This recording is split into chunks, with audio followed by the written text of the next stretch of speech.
Bonsoir à tous, soyez les bienvenus. Ce soir avec Actuelle Tendance, nous allons vous proposer une injustice qu'une famille a subie précédemment. Une interpellation hyper musclée, voire même brutale. Et cette famille se trouve désemparée, frustrée de par comment a été véhiculées les informations qui gravitent autour de cette intervention un petit peu tumultueuse de la part des agents de force de l'ordre. C'est pas parce qu'ils sont policiers qu'on va les faire des cadeaux. Il faut tout simplement que la vérité soit établie sur cette affaire. Donc nous, ce soir, nous aurons le témoignage de toute une famille qui souhaite non pas se battre mais combattre l'injustice qu'ils ont subie, retrouver l'honneur que leur famille mérite sur le département de la Réunion. Et nous interpellons ce soir monsieur le préfet,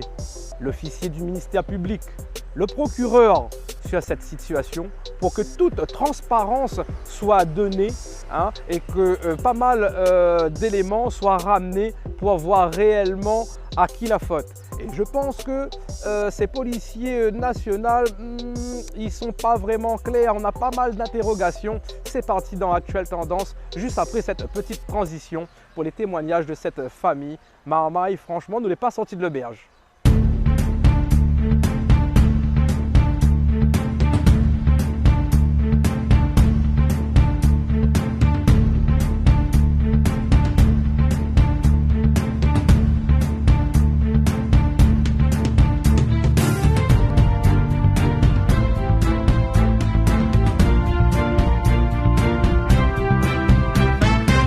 Salut, ça va? Avec beaucoup de mécontentement.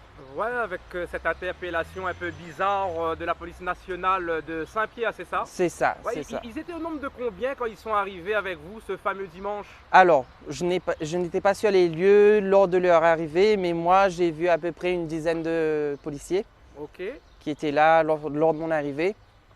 Et pour moi, c'est inadmissible de partir dans des bases qui n'avaient pas lieu d'être. C'est-à-dire éviter la violence. Éviter la violence, éviter tout ce charabia pour en venir à rien en fait. Tout à fait, mais là c'est votre famille qui a été entachée. Voilà. Donc rapidement, on va quand même expliquer à toutes les personnes qui nous regardent qu'est-ce qui s'est passé exactement ce fameux dimanche. Voilà, tout en sachant que en ce dimanche, il y a plusieurs policiers qui sont venus chez mes parents pour procéder à une arrestation fort musclée, sans prendre d'autres précautions, tout en sachant qu'il y avait peut-être d'autres façons de procéder. Je ne dicte pas la loi, je ne suis pas là pour dicter la loi, ils savent leur travail. Il y a eu une altercation violente envers mon frère qui n'avait pas lieu d'être. Tout à fait, on a vu qu'il était au téléphone justement. C'est ça. Il était en train d'essayer de contacter sa conjointe et ils ont fait le tour de la voiture, ils l'ont encerclé. Il a juste enlevé son t-shirt et voilà, c'est parti, c'est l'élément déclencheur. Je ne pense pas qu'en enlevant un t-shirt, les forces de l'ordre au nombre de 10 étaient inquiétées ou mises en danger ou au moins agir en légitime défense. Voilà, il n'y avait pas lieu d'être, il n'y avait pas un danger qui était présent lorsqu'il a enlevé son t-shirt. Gwendoline, bonjour, tu vas bien? Bonjour, oui, ça va. Ouais, si ce n'est cette histoire d'interpellation un peu bizarre. Oui. Tu as été pris à partie aussi, c'est ça? Oui. Et donc, qu'est-ce qui s'est passé exactement à ton niveau? En fait, comme j'ai vu beaucoup de policiers sur mon frère, pour moi, c'était absolument normal que j'allais le défendre. Du coup, je suis partie, j'ai essayé. Mais un policier, il est venu, il m'a attrapé, il m'a poussé dans le grillage. Et ensuite, sur le parking, il m'a étranglé, il m'a plaqué au sol. Étranglé? Oui. Étranglé comment? Tu pourrais peut-être nous faire le geste? Il a pris sa main comme ça, il a fait comme ça avec moi. Ah, ok. Donc, je ne sais pas si c'est un geste qui est vraiment autorisé. Non. Ou est-ce que tu étais vraiment une menace, un danger pour lui pour qu'il utilisait cette technique? Ben non, parce qu'en fait, j'étais même pas encore allée où il y avait mon frère. J'allais y aller justement et c'est là qu'il m'a pris par derrière. Ah, ok, ok, un peu comme un traître quoi. Voilà. Ok, ok. Donc, mais je veux dire, à ton niveau, tout le monde vous incrimine. Donc, quel est le message que tu souhaites passer? Parce que au-delà de leurs gestes, et est-ce une incompétence, une erreur de leur part, on ne sait pas encore. Hein, mais maintenant, c'est toute la famille qui ressent fautif un petit peu. Donc, quel est le message que tu souhaites passer? Ben, avant de critiquer, ben, il faut savoir vraiment ce qui s'est passé. Il fallait rentrer plus dans les détails et arrêter de critiquer parce que ben, vous savez même pas ben, s'il a fait ça ou il n'a pas fait ça. Mais c'est pas le cas, il l'a pas fait. Du coup, ben, voilà, il faut pas critiquer quoi. Oui, oui, c'est ça. Je pense que la présomption d'innocence n'a pas été respectée Voilà. sur cette affaire-là.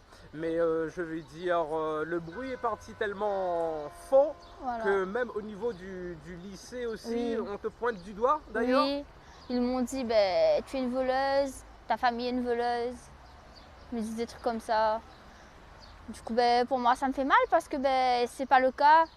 Et voilà. Bonjour Madame Picard, Bonjour monsieur. vous allez bien? Oui, il fallait. Voilà, mis à part cette situation plutôt déplorable. Il fallait, nous doit plus, nous les tout le temps menacés, voleurs, critiqués de partout. Avec cette interpellation, on va dire quand même brutale, quelque part. Brutal et musclé. Voilà, musclé et plutôt brutal. Alors du coup, de votre côté, comment vous percevez bien, cette situation? L'arrivée de ces agents sans vraiment se présenter et expliquer aussi la raison de leur présence, si ce n'est interpeller coûte que coûte votre fils, c'est ça? Voilà. Nous trouvons que vous auriez pu présenter à Zot et dire pourquoi Zot est venu, comme nous l'a demandé, non faire ce que Zot l'a fait. Nous n'est pas à New York ou je ne sais quel pays. Ici, nous l'est à La Réunion. Zot est tout permis, Zot y rentre. Et mon fils a bien demandé à Zot pourquoi, dis à moi pourquoi, m'y suivre à Zot. Mais après, mon fils, lui, il a continué de prendre son téléphone, lui a parlé avec sa copine, je ne sais pas quoi. Mais là, c'est là que tous les policiers là cerclent l'auto et l'a tapé. Oui, ce qu'on a pu voir un petit peu sur la caméra. Sur la caméra Voilà. de la vidéosurveillance. Bonjour Kevin. Bonjour, Donc ça va? ça va, un peu fatigué, un peu de courbature, mais ça va. Bon, j'ai voulu démarrer avec toi, montrant une famille unie face, on va dire, à cette interpellation fort musclée, hein, et puis qui porte préjudice aujourd'hui à ta personne, mais aussi à l'ensemble de ta famille. Oui. Donc raconte-nous un petit peu ton histoire, qu'est-ce qui s'est passé ce fameux dimanche? En fait, j'étais chez mes parents, Ouais, il y avait mes enfants qui étaient là. Je sortais tout juste de donner le petit déjeuner à mes deux enfants qui étaient dans la cuisine en train de prendre le petit déjeuner après. ouais, Ensuite, j'ai demandé à ma mère qui était en train d'étendre le linge à l'extérieur où était mon père. Elle m'a dit que mon père est parti avec mon petit frère un instant. Du coup, au moment où elle m'a dit ça, j'ai jeté un œil au-dessus de la clôture vu que j'ai vu des gens traverser en grosse quantité, on va dire. ouais. Et c'est là que je vois les policiers qui me disent de venir. Du coup, j'ouvre le portillon. Je leur dis oui, bonjour. Ils ne m'ont pas répondu. Ils m'ont dit que je suis placé en garde à vue. En plusieurs reprises, je leur ai demandé pourquoi je suis placé en garde à vue. Uh-huh. Ils m'ont dit qu'ils me communiqueront à la gendarmerie. J'ai dit non, parce que ça fait déjà la troisième fois qu'on m'a déjà convoqué à la gendarmerie pour des trucs que je n'ai pas fait. Mhm. Donc vous me dites ce que j'ai fait d'abord, je vous suivrai ensuite si c'est nécessaire.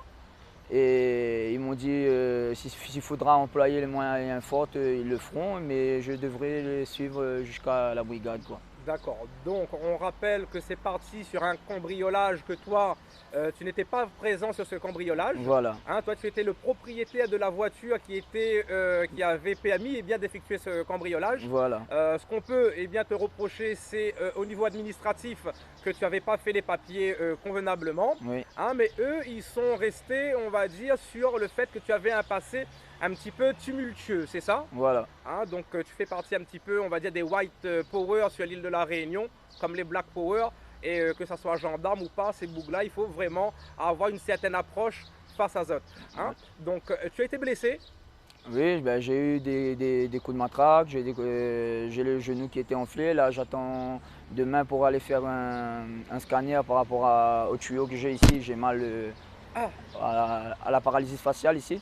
J'ai fait une grosse opération qui est ici. Du coup, quand ils m'ont plaqué, ils m'ont cogné la tête par terre. Et là, quand je mange un bout de pain ou du riz, ben, ça me fait mal à l'intérieur. Je sens que le tuyau, il bouge quand même beaucoup. Donc voilà quoi. Ok, d'accord, mais je veux dire, il n'y avait pas de menace. On a parlé que tu avais enlevé ton t-shirt à ce moment-là, mais je veux dire, l'agent n'était pas en danger. Non, il n'y avait pas de menace. En fait, j'ai enlevé mon t-shirt pour pouvoir m'enfuir parce que je savais ce qu'ils allaient faire. Ils allaient m'attraper, essayer de me plaquer au sol. Mais comme j'ai vu mes enfants qui étaient en train de pleurer derrière, du coup, j'ai préféré sortir de la cour de mes parents pour pouvoir me rendre à l'extérieur. Très bien, pour éviter que les enfants soient témoins de ce qui va aller se passer. Voilà. Je ne sais pas s'ils ont des enfants, ces hommes-là, mais franchement, moi, je trouve déplorable cette situation. Oui. Hein. Et puis, qu'est-ce que tous ensemble vous demandez réellement aujourd'hui?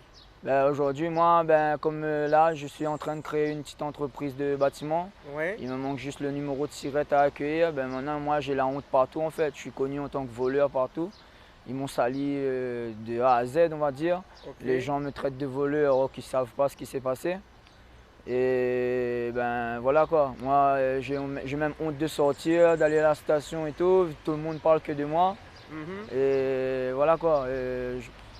Mais aujourd'hui, on va parler autrement de votre famille, parce que vous avez un média qui respecte votre histoire. Hein. On a énuméré vraiment, réellement ce qui s'est passé.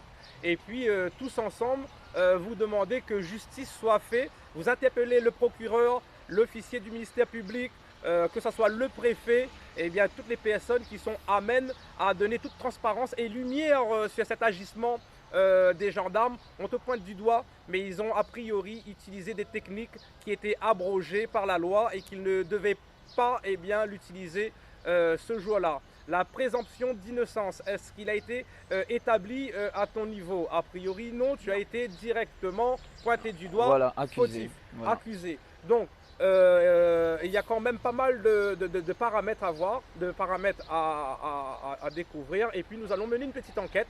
Hein, et je vous souhaite toute la famille bon courage. Merci.